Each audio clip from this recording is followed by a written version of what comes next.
네, 할렐루야 반갑습니다. 오늘 계속해서 마태복음 말씀을 함께 이어 살펴보도록 하겠습니다. 저번 시간, 그러니까 저번 주는 가정의 달을 맞아서 다른 주제로 했지만 그 전 시간에는 살인하지 말라에 대한 내용으로 함께 살펴보았습니다. 오늘은 10계명으로 치면 7계명에 해당하는 간음하지 말라라는 내용을 가지고서 예수님께서 활동하시던 당시의 사람들에게 주신 메시지, 그리고 오늘날 우리에게 주시는 말씀을 여러분과 함께 살펴보려고 합니다. 먼저 말씀을 시작하기 전에 나름 저의 이야기를 하나 드리자면, 고등학교 시절에 7개라는 별명을 가진 친구가 있었어요. 이 7개라는 것은 뭐냐면 제일 뚱뚱한 친구가 8개, 저 8개고요. 그 다음 뚱뚱한 친구가 바로 7개입니다. 그 7개라는 별명이 학창시절에는, 고등학교 시절에는 그냥 한 친구의 별명, 재미있는 그냥 이야기거리 중에 하나였습니다. 그러다가 제가 대학생이 되고 이 바닥에 들어오고 난 다음부터 7개는 더 이상 웃으면서 얘기할 수 있는 주제가 되지 못했습니다. 이 바닥에서, 그러니까 교회 안에서 간음이나 간통, 음란의 죄를 범한 사람들을 우리는 보통 7개를 범했다라고 말하고, 어떤 문제가 생겼을 때 무슨 문제야? 라고 하면 7개 이렇게 하면 다 설명이 되는 그런 분위기였죠. 그렇기 때문에 7개는 더 이상 학창시절에 즐거웠던 추억을 떠올리는 용어가 아니라 이제는 아픔과 슬픔이 되는, 그리고 탄식이 되는 단어가 되어버렸습니다. 왜 이렇게 7개가 만연하게 된 것일까? 그것은 아마 오늘 본문에 나타나는 말씀을 우리가 제대로 깊이 받아들이지 않았기 때문이 아닐까 생각해 봅니다. 예수님께서는 과연 무엇을 우리에게 강조하셨고 우리는 어떠한 삶을 살아야 하는지 말씀을 통해서 한번 찾아보길 원합니다. 우선 오늘 본문을 단순히 스스로를 억제하고 통제하라고 하는 금기의 언어로만 이해하시면 정말로 절망스럽고 어렵습니다. 반대로 우리는 어떻게 해도 이 죄의 문제를 벗어날 수 없으니, 간음의 문제를 벗어날 수 없으니 하나님의 도움이 필요합니다. 하나님의 도움이 필요할 수밖에 없습니다로 관점을 전환해 보자는 거죠. 그러니까 결국 하나님의 은혜가 있어야만 우리가 율법의 요구를 완성할 수 있다라는 겁니다. 이것은 성경 전체로 흐르고 있는 맥락과 일치합니다. 즉, 우리는 율법의 요구를 완성할 수 없습니다. 계명이 말하고 있는, 성경이 말하고 있는 모든 요구들을 우리는 100% 충족할 수가 없다는 점을 우리는 먼저 인지해야 합니다. 그런 맥락에서 이 말씀을 살펴보면 지극히 이해가 됩니다. 다시 말해서 너희는 아무리 스스로 깨끗하다라고 말하고 있고, 나는 간음하지 않았다, 나는 정욕과 상관없다, 나는 청결한 사람이다 라고 아무리 가식의 가면을 쓰고 있다 하더라도 다 똑같은 이 죄로부터 자유하지 못한 죄인일 따름이요, 오직 하나님의 인자하심과 오래 참으심, 자비하심, 도우심이 있어야만 이 죄로부터 자유할 수 있다는 것을 보여주는 겁니다. 즉, 너희는 마음부터 썩었으니까 다 죄인이야, 이렇게 말하는 것이 아니라 너희는 마음부터 어찌할 수 없는 자들이므로 은혜가 필요하다라는 말씀입니다. 즉, 은혜가 필요하다는 말은 두 가지로 방편으로 이해가 됩니다.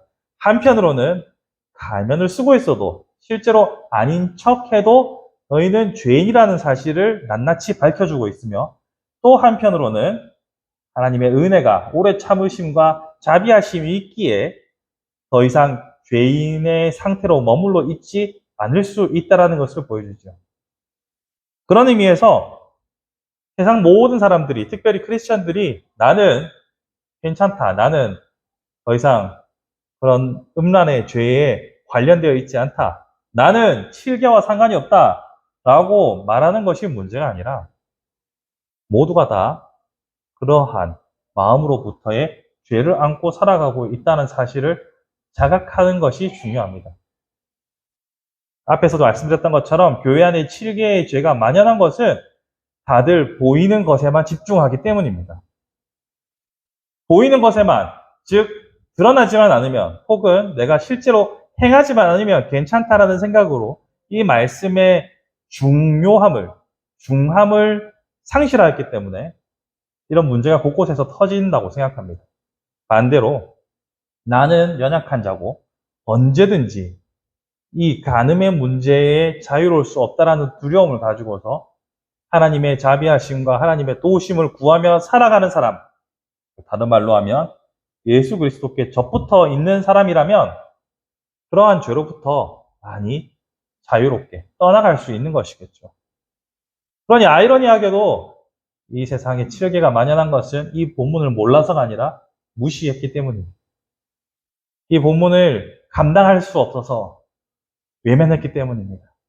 하지만 다시 이 말씀을 직면하길 바랍니다.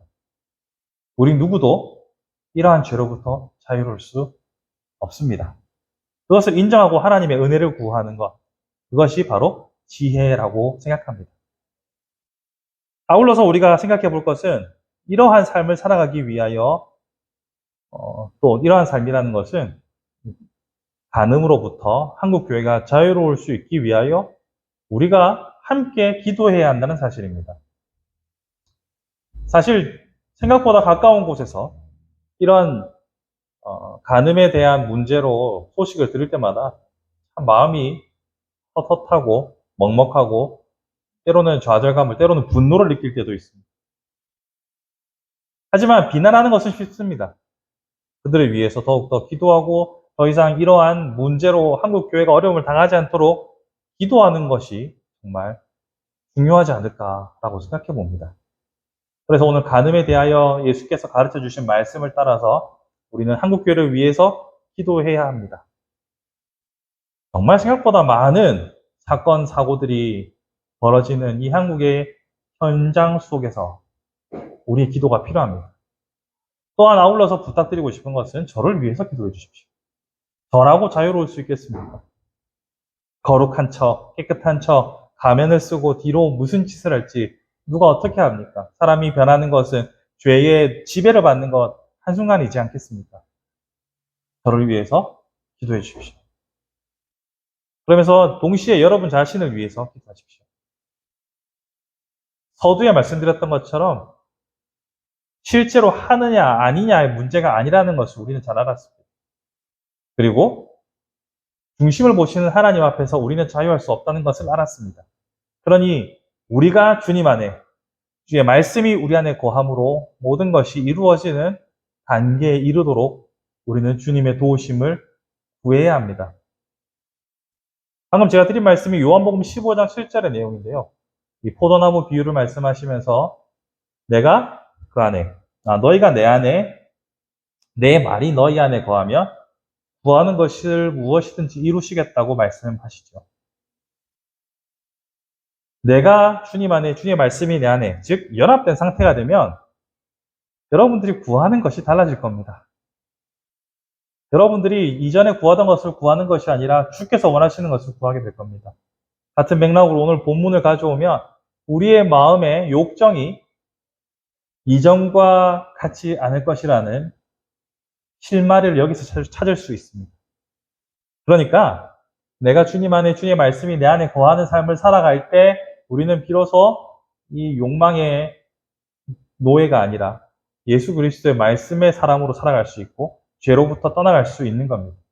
그러니 스스로 눈을 파고 손목을 자르는 삶을 선택하는 것이 아니라 예수와 연합한 삶을 꿈꾸는 것을 통하여서 죄로부터 자유할 수 있어야 하는 것이죠. 그러므로 이 말씀을 더 이상 외면하는 것이 아니라 깊이 진지하게 받아들임으로 하나님께서 요구하시는 참 성도의 삶을 살아가는 저와 여러분이 되기를 바라봅니다. 또한 이 한국교회 안에 만연한 이 간음에 대한 문제를 놓고 함께 기도하고 함께 그 문제를 파해하기 위하여 예수와 연합하는 저 여러분이 되길 바랍니다. 마지막으로 저를 위해서 끝까지 기도해 주시기를 바랍니다. 이번 한 주간도 이 간음의 문제와 함께 치열하게 싸워나가며 간음 자체의 문제를 보기보다 나는 예수와 연합하고 있는가에 집중함으로 모든 죄의 문제로부터 자유함을 누리는 저와 여러분의 복된 삶이 되기를 주님의 이름으로 축복합니다.